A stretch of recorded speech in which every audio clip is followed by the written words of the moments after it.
یہ ان کی چالیں ہیں. تو اس انداز سے آپ نے ان کو کیا کرنا ہے؟ جواب دینا ہے. اور دوسری خطرناک ان کی چال، جس سے یہ ڈائریکٹلی نبی صلی اللہ تعالیٰ علیہ وآلہ وسلم پر گستاخی کا الزام لگا رہے ہیں.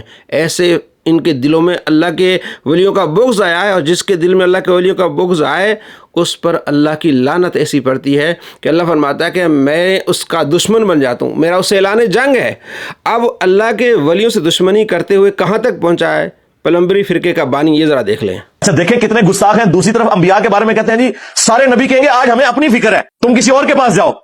اچھا نبی کہہ رہے ہوں گے ہمیں اپنی فکر ہے، تو آٹھے بابے کہہ رہے ہوں گے کہ میں بڑھا گا ہی نہیں تک تو اپنے مرید نہ لے جاؤں. اس کا کیا مطلب ہے؟ یہ اپنے بابوں کو انبیاء سے بڑھ کے سمجھتے ہیں. تو اللہ کا شکر ادا کریں کہ 73 کے آئین میں آپ کو کافر نہیں قرار دیا ہم نے. ادروائز گنجائش آپ نے کوئی نہیں چھوڑی ہوئی ہے کہ آپ کو اسلام سے باہر نکالا جائے اس طرح کے عقیدے رکھتے ہوئے.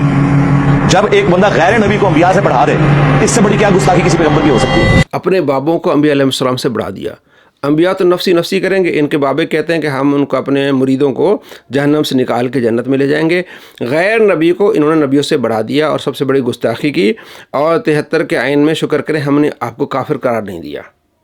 آپ صلی اللہ تعالیٰ علیہ وآلہ وسلم کا فرمان ہے کہ میرے ایک امتی کی شفاعت کے سبب قبیلہ بنو تمیم سے زیادہ لوگ جنت میں جائیں گے. اور ایک روایت میں کہ ایک شخص کے سبب قبیلہ مضر سے زیادہ لوگ جنت میں جائیں گے. ایک نبی صلی اللہ تعالیٰ علیہ وآلہ وسلم کا امتی شفاعت کرے گا، قبیلہ مضر سے زیادہ لوگ جنت میں جائیں گے. اب یہ سارے اعتراضات نبی علیہ السلام پر آتے ہیں اس کے کہ نبی نے ایک غیر نبی کو انبیاء علیہ السلام سے بڑھا دیا. یہی ہوگا نا پھر کہ آپ صلی اللہ تعالیٰ علیہ وآلہ وسلم فرما رہے ہیں ایک میرا امتی قبیلہ بنو تمیم کے سے زیادہ لوگوں کی شفاعت کرے گا. وہاں نبی نفسی نفسی کر رہے ہوں گے، اور یہاں کیا ہے جناب علی، ایک شخص اتنے لوگوں کو جنت میں لے کے جا رہا ہے، قبیلہ مضر سے زیادہ لوگوں کو جنت میں لے کے جا رہا ہے. اب یہ ڈائریکٹلی نبی صلی اللہ تعالیٰ علیہ وآلہ وسلم کی گستاخی کر رہا ہے. یہ تو اپنے بھرم میں کہہ رہا تھا کہ جناب علی یہ گستاخ ہیں، ہم تو نبی صلی اللہ تعالیٰ علیہ وآلہ وسلم کا فرمان آپ کو سنا رہے ہیں. نسائی میں حدیث ہے، آپ صلی اللہ تعالیٰ علیہ وآلہ وسلم فرماتے ہیں کہ قیامت کے دن ایک نمازی دوسری نمازی کو جہنم سے پکڑ کے جنت میں لے کے جائے گا. بلکہ بخاری میں حدیث ہے کہ جس طرح دنیا کے معاملات میں حق لینے کے لیے دوسروں سے لڑتے ہو، اللہ کی بارگاہ میں جھگڑا کرو گے کہ یا اللہ یہ میرے ساتھ نمازی پڑھتا تھا، یہ میرے ساتھ روزے رکھتا تھا، یہ میرے ساتھ حج کرتا تھا، یہ جہنم میں کیوں؟ تو اللہ فرمائے گا ان کو پکڑ کے جنت میں لے کے جاؤ.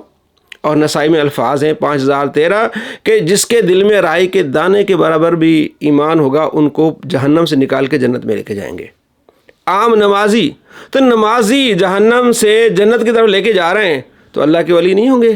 اور بخاری میں حدیث ہے کہ فرشتے شفاعت کریں گے، انبیاء علیہ السلام شفاعت کریں گے، مومن شفاعت کریں گے. اصل بات یہ ہے کہ قیامت کے شروع میں نفسی نفسی کا عالم ہوگا. انبیاء علیہ السلام بھی کہیں گے اذهبوا الی غیری. آپ صلی اللہ تعالیٰ علیہ وآلہ وسلم کے پاس سارا جہان آئے گا، آپ علیہ السلام شفاعت کریں گے، یہاں شفاعت کا دروازہ کھلے گا. پھر نبی بھی شفاعت کریں گے، ولی بھی شفاعت کریں گے، فرشتے بھی شفاعت کریں گے، چھوٹے بچے شفاعت کریں گے، قرآن شفاعت کرے گا، نماز شفاعت کرے گا. ایک مسلمان بنو تمیم قبیلے سے زیادہ لوگوں کی شفاعت کرے گا. یہ اس طرح ہے دین پورا. یہ کیا کرتے ہیں، شروع والی بات لے کے تو اولیاء کرام کی دشمنی میں آ کے کہتے جناب انہوں نے ایک غیر نبی کو نبی سے بڑھا دیا. جب بھی کوئی ولی شفاعت کرے گا نبی علیہ السلام کی شفاعت کے بعد، جب کوئی فرشتہ شفاعت کرے گا نبی علیہ السلام کی شفاعت کے بعد، اسے کہتے ہیں شفاعت کبریٰ.